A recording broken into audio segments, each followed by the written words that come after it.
Hello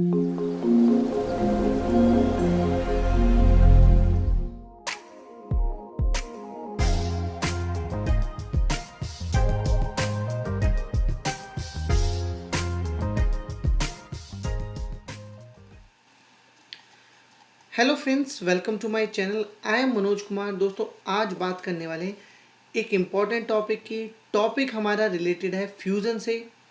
fusion में किस तरीके से किसी भी बनी हुई या डेवलप्ड रिपोर्ट को हम कैसे अपने स्प्रिंग बोर्ड पे लगाते हैं, किस तरीके से उसको नेविगेटर पे दिखाते हैं और किस तरीके से उसी चीज़ को हम अचीव करते थे अपने पुराने पुराने से मेरा हमेशा मतलब होता है R12 EBS के अंदर इस चीज़ को कैसे अचीव करते हैं।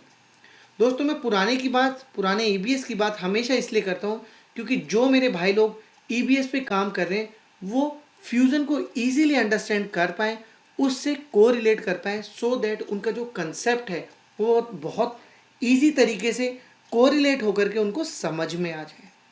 तो यहाँ पर स्प्रिंग बोर्ड जो टर्म है, स्प्रिंग बोर्ड टर्म है मेरी किसकी? मेरी टर्म है फ्यूज़न की। तो फ्यूज़न पे कैसे लगाते हैं ये चीज़ तो हम बखूबी आज देखने वाले हैं। तो सबसे पहले थोड़ा सा आपको कोरिलेट करता हूँ पुराने R12 EBS से। तो अगर EBS में मैं बोल दूँ आपसे कि किस तरीके से आपको एक रिपोर्ट जो है किसी यूज़र को देनी है तो कैसे करते थे, बट ऑब्वियस है वहाँ का सिस्टम और वहाँ का आर्किटेक्चर थोड़ा सा डिफरेंट था। मैं एक यूज़र बनाता था, यूज़र को जो भी रिस्पॉन्सिबिलिटीज़ मुझे देनी होती थी मैं उसको वो दे देता था। जब यूज़र अपनी स्विच रिस्पॉन्सिबिलिटीज़ करता था, वो अपने किसी भी तरीके से या होम पेज पे जाता था तो उसको वही रिस्पॉन्सिबिलिटीज़ दिखाई देती थी जो रिस्पॉन्सिबिलिटीज़ उसको मैंने यहाँ पर असाइन की थी। चाहे वो स्विच रिस्पॉन्सिबिलिटी कर रहा हो, चाहे वो अपने होम स्क्रीन पर लॉगिन कर रहा हो, उसको वही सारे रिस्पॉन्सिबिलिटीज़ दिखाई देती थी जो रिस्पॉन्सिबिलिटीज़ हमने उस यूज़र को असाइन करी हैं। अब क्योंकि रिस्पॉन्सिबिलिटी हमने उसको असाइन करी है तो बट ऑब्वियस है कि कोई भी रिपोर्ट या कोई भी कस्टम पेज जो भी हम डिज़ाइन करने वाले हैं वो उस यूज़र को देना है या नहीं देना है, वो डिपेंड होता था कि वो जो भी कुछ हमने डेवलप किया है वो पर्टिकुलर उस रिस्पॉन्सिबिलिटी में अटैच है या नहीं। पर सारा का सारा खेल मेरा रिस्पॉन्सिबिलिटी के ऊपर डिपेंड होता था। बट फ्यूज़न में दोस्तों ये पिक्चर थोड़ी सी अलग है। फ्यूज़न की बात कर रहे हैं, फ्यूज़न में जैसे यहाँ पे होम पेज होता था, ऐसा होम पेज कुछ नहीं है, वहाँ पर होता है स्प्रिंग बोर्ड।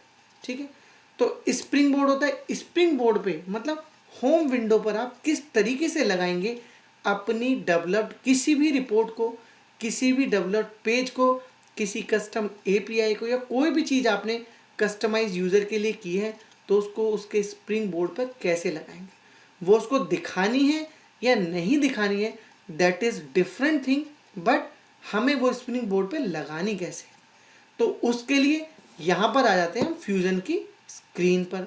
तो दोस्तों, जब मैं फ्यूज़न की बात यहाँ पे कर रहा हूँ तो फ्यूज़न की बात करते वक्त बहुत सारे मेरे भाई लोग ये सोच रहे होंगे कि बात तो हम फ्यूज़न की करने वाले हैं लेकिन इस साथ में एंड्रॉयड मोबाइल का जो पिक्चर है ये क्यों लगाया हुआ है। तो दोस्तों देखिए, मेरी हमेशा से एक कोशिश होती है कि चीज़ों को मैं आपको ईजी तरीके से उन सारी चीज़ों के एग्जाम्पल के साथ, जिन सारी चीज़ों से आप बहुत ज़्यादा फैमिलियर हैं, उन चीज़ों के साथ कोरिलेट करके आपको चीज़ें बताता हूँ। बहुत देर में चीज़ें क्लिक होती हैं बट जब होती हैं तो कंसेप्ट बहुत अच्छे से क्लिक हो जाता है। तो यहाँ पर देखिए, सबसे पहले बात करूँगा एंड्रॉयड मोबाइल की। क्यों? आज मेरे हर दूसरे भाई के पास एंड्रॉयड मोबाइल है ही। तो देखिए एंड्रॉयड मोबाइल कैसे काम करता है थोड़ा सा यहाँ समझते हैं, क्योंकि इसी से कोरिलेट होके जाएगा मेरा ये कि किस तरीके से किसी भी कस्टमाइज रिपोर्ट को या किसी भी चीज़ को मैं किस तरीके से स्प्रिंग बोर्ड पे लगा। दोस्तों, एंड्रॉयड मोबाइल मेरे पास है, तो एंड्रॉयड मोबाइल मतलब एक डिवाइस मेरे पास है। तो यहाँ पर अगर मैं क्लाउड की बात करूँ तो यहाँ पे डिवाइस क्या है? मेरे पास डिवाइस है वो इन्वायरमेंट जहाँ पर मेरा एप्लीकेशन चल रहा है। यहाँ पे बात करूँ तो जो एंड्रॉयड सॉफ्टवेयर है वो किस पर चल रहा है? वो एंड्रॉयड सॉफ्टवेयर मेरा इस डिवाइस पर चल रहा है। इट मीन्स जो मोबाइल है वो जस्ट इक्वल टू है मेरा क्लाउड इन्वायरमेंट के जैसा। यहाँ पर एक एंड्रॉयड सॉफ्टवेयर या एंड्रॉयड ऑपरेटिंग सिस्टम चल रहा है मेरे एक डिवाइस पर, और यहाँ पर मेरा जो क्लाउड एप्लीकेशन है वो मेरा रन हो रहा है क्लाउड पर। ठीक है, जो मेरा फ्यूज़न एप्लीकेशन है वो मेरा क्लाउड पे रन हो रहा है। तो यहाँ पे मोबाइल की जो क्लैरिटी थी वो समझ में आ गई।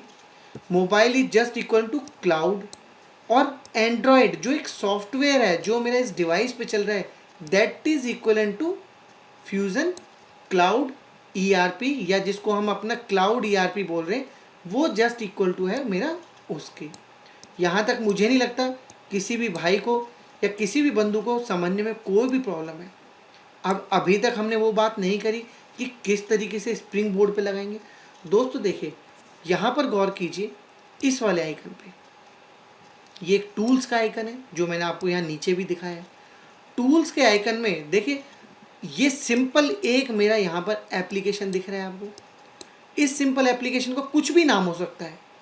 अब अगर ये वाला एप्लीकेशन ड्रैग एंड ड्रॉप करके मैं इसके ऊपर डाल दूँ तो मेरा कुछ इस तरीके का फोल्डर बन जाता है। लेकिन जब तक ये एप्लीकेशन मेरा सिंगल था तब तक इसका नाम वही होता है जो इसका एक्चुअल नेम होता है। जब मैं ड्रैग एंड ड्रॉप करके इसके ऊपर दूसरा एप्लीकेशन लगता हूँ तब मेरे इस वाले एप्लीकेशन का नाम चेंज होके बन जाता है एक फोल्डर, राइट। मतलब फोल्डर के अंदर अगर एक एप्लीकेशन है तो उसका नाम वो ही रहता है। फोल्डर के अंदर अगर मैं एक से ज़्यादा एप्लीकेशन कर देता हूँ तो मेरे से वो कुछ नाम मांग लेता है कि आप इसको अपनी रिक्वायरमेंट के हिसाब से कोई भी नाम दे दीजिए। लेट से टूल दे दिया, जैसे मैंने यहाँ पे।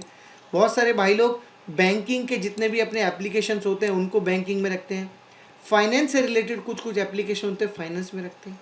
तो एंड्रॉयड मोबाइल की कहानी तो हमें पूरी तरह से पता है कि जब एक एप्लीकेशन को दूसरे पे ड्रैग करते हैं, उनको एक साथ रखने की कोशिश करते हैं, तो वो कुछ इस तरीके से फोल्डर बन जाता है।